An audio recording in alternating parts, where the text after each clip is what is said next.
What? No reaction at all to Snow Talk starting up here today. All right, Kevin sees it.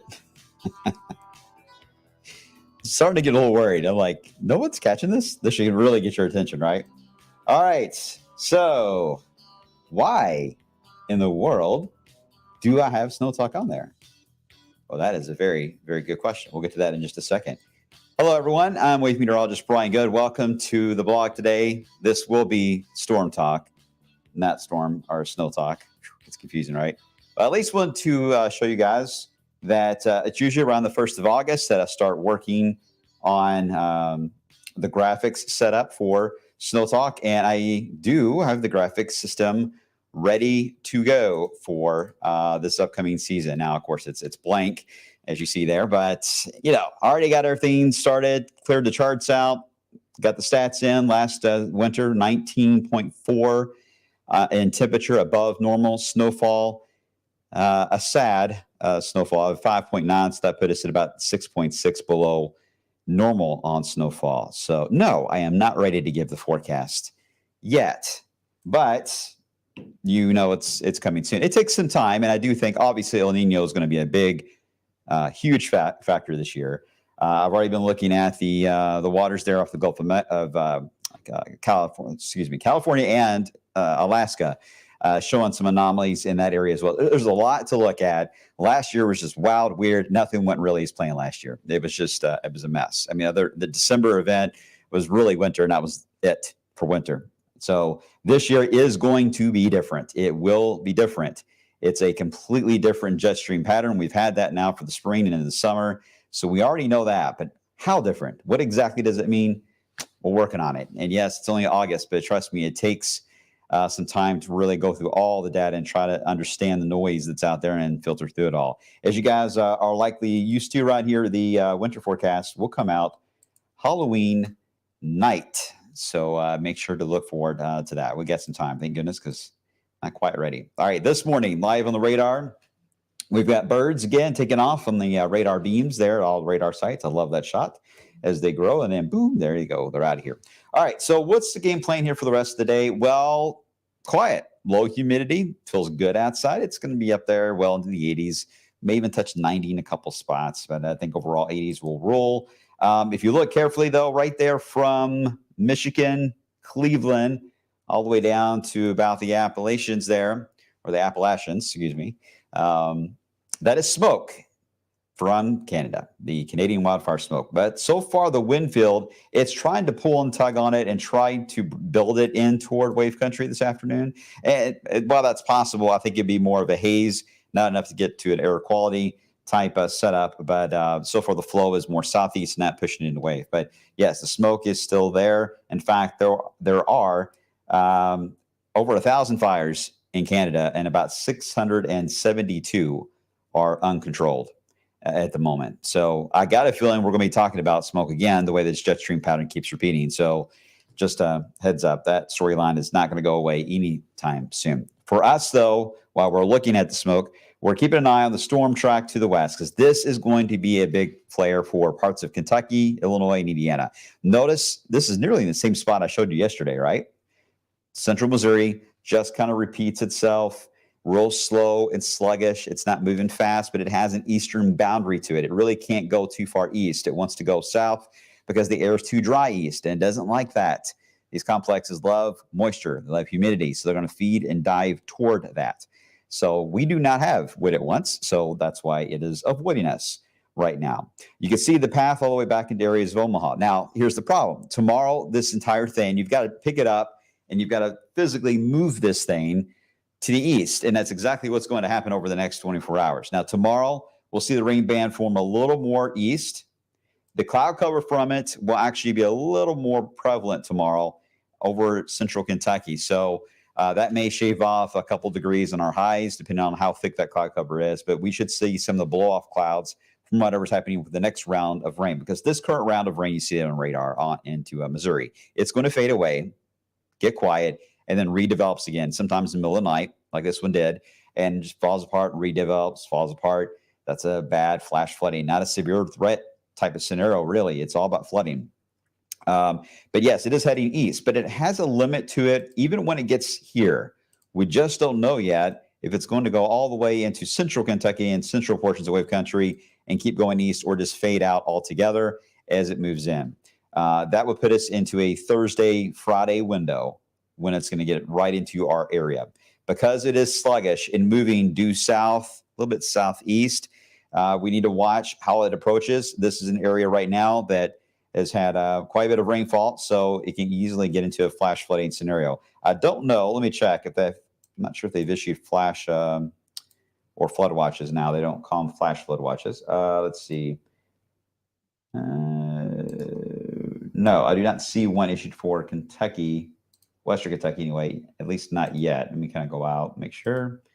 Nope. All right. So right now, the only flood watch I see is into Missouri, but there's a chance we're going to see a flood watch. I would say expand and look more something like that. I don't right now anyway see a flood watch that would go all the way toward Louisville or our counties. It's going to be close. It's going to be close. But I do think a flood watch will come out for West Kentucky very soon. All right, let me show you the Futurecast on this. Again, high clouds streaming in for not only today, but tomorrow as well. Temperatures, not too bad. Humidity, it's noticeable, but it's summer, so you're going to have some humidity, but it's not oppressive or anything like that. So I think it's okay. It's going to be all right. All right, still fairly pleasant. And the cloud cover, if we get the high clouds blowing off in the area tomorrow, it's actually good to get some stuff done outside, because you won't have that blazing sun on your back and get a crazy sunburn, right? But here we go with the rain. Now, this particular model run here, the Euro wants to bring the rain in for the morning commute on Thursday. Again, severe threat, not only concerned on this. This is about heavy rain training itself over the same locations. And then you see a new wave that develops. But notice it's a little more south on Friday. So it kind of wiggles on its boundary of where it's going to set up shop. And that makes a big difference on rain totals. Now, this is just the Euro's idea on rainfall, but I want you to look at placement more than, don't pay too much attention to the numbers, because these are going to change.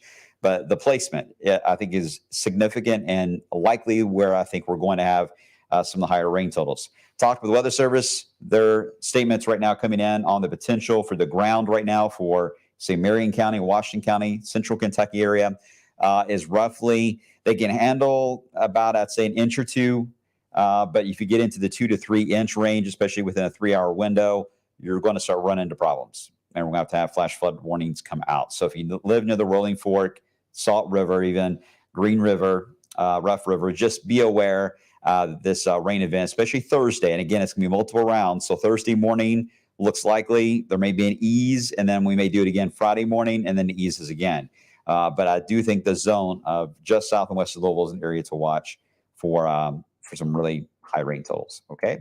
After that, we have a chance that it storms again this weekend. There's a wave moving across the Great Lakes. I just don't know how active it'll be here, but it will because of its position being in the Great Lakes. It'll allow for warm air or hot air to easily get into the Ohio Valley. So it is going to be a hot and quite humid weekend. Dew points back well into the 70s. So yuck. Get ready for that. After that little wave passes by, we do kind of flatten out the jet stream. That's still on tap for next week. So we get roughly around normal overall, but it may be rainy at times. It's possible. So the rain chance right now, we'll spike it on Thursday. I got a feeling if we get more data this afternoon, we may have a chance to go up to 60, 70% on some of these rain totals on Thursday. And even Friday may have a spike to it. We got a small spike for the weekend, especially latter half, as that little wave moves by. And then next week, it's just spotty showers that will be moving through. So there you go. That's kind of the general trend. Oh, let me change my background. Because I got the snowflakes here behind me. Isn't that pretty? I love looking at that. Man, I miss that. I miss that so much.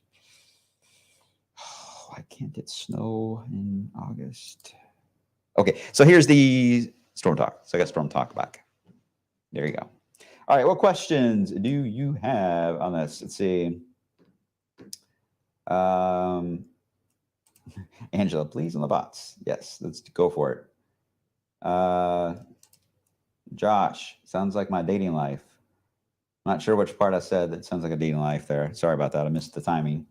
Jonathan, why don't they call them flash flood watches anymore? They just want to focus on flood watches. Sometimes they used to come out with they still do, the aerial flood watch, which people always say, they hyphenate the A and it's a real flood watch. That's aerial, meaning aerial coverage.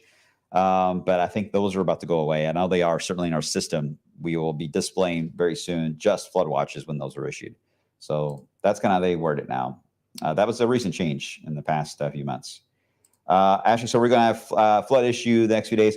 Parts of the area, I think, will run into some high rain totals, but not all. Some of you may get very little, if any, rain. So it's a view and area divided on that. Let's see, Michelle, when are the next thunderstorms coming? We've had 2 tornado warnings. It's got my dog. Yeah, especially over the weekend, we had some really odd storms that moved through. These are the type, though, that are very much tropical. You can get a couple that can produce brief damaging winds if they time out right. But these look to be morning waves that are forming, and morning clusters, morning blobs are usually quiet. They can be a little loud with thunder, but they're usually tame on severe. But they do tend to expand a little more and produce heavier rain. And if they do develop lightning, that's not good, because if you have a blob of heavy rain that develops what we call convection or thunderstorms within it, if it develops lightning, the rainfall rate goes up. And therefore, you run into much more of a problem on flash flooding. If it can become relatively stable, steady, light rain, which is great for the gardens and the lawns, then you can ease that water into the ground without a major problem. But you get a thunderstorm, then it starts getting too heavy, too fast, and then problems develop. So far, with it being morning rain for Thursday and Friday, I think that's going to hopefully keep that in check. But we got to watch that. If you see lightning show up in your area on Thursday morning, especially, and you got rain in the region, be aware. You may start to see some excessive rainfall rapidly form there. So just going to keep an eye on that. Mary Ann, bots, bring on the snow. There we go. Ben, how's the temperature outlook looking for the rest of August? That's been a popular question. It actually, I was looking at some of the data for Canada because, I just love Canada. And the thickness line, what we call the rain snow line, was showing up there. Now, it's not totally unusual, and it doesn't mean it's going to snow there. But the idea is there's going to be likely a very cold low pressure that's going to get established in eastern Canada. And if that gets established, I don't think the jet stream is going to be able to buckle north in our area to create a hot setup. So it may end up being a cooler than normal August.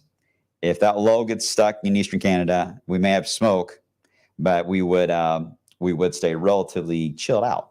Could get some rain every once in a while passing through. I'm saying that's not bad, but I don't see an excessive temperature profile. The heat shield is very dominant in the plains, the southwest and southern part of Texas, all the way into Florida.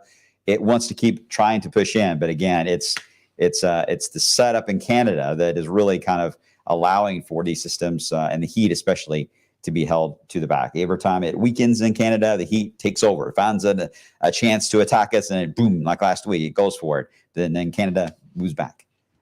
Make it sound like a war, but it's not. But you know, you get what I'm talking about. Bryce, hey Bryce, how you doing? So 2 to 3 inches for Hardin and LaRue counties. That's possible for Hardin and LaRue. You can get 2 to 3, especially if you get convection. You're going to be on the higher end of that total. Right now, again, your area can hold about 1 to 2, 2.5 without any major issues. Just a little bit of street flooding, some intersections, something like that. Creeks may go up, but once you get over about the 2.5 inch mark, that's when things may begin to change. So just be aware of that. And I think we got some breaking news. Okay, yeah, the TV side right now, by the way, on Wave is doing breaking news right now. So I'm going to go let you guys, if you want to watch that, it's on Wave and on the streaming, the Wave news part of streaming. The mayor is addressing the city right now about a situation I think happened in Highview, Kentucky. So I'm going to end. You guys go check that out, and I will be back on midday with another update on the weather side of things there. All right. Sorry I had to run, guys. Got the breaking news there. I'll talk to you soon. Bye.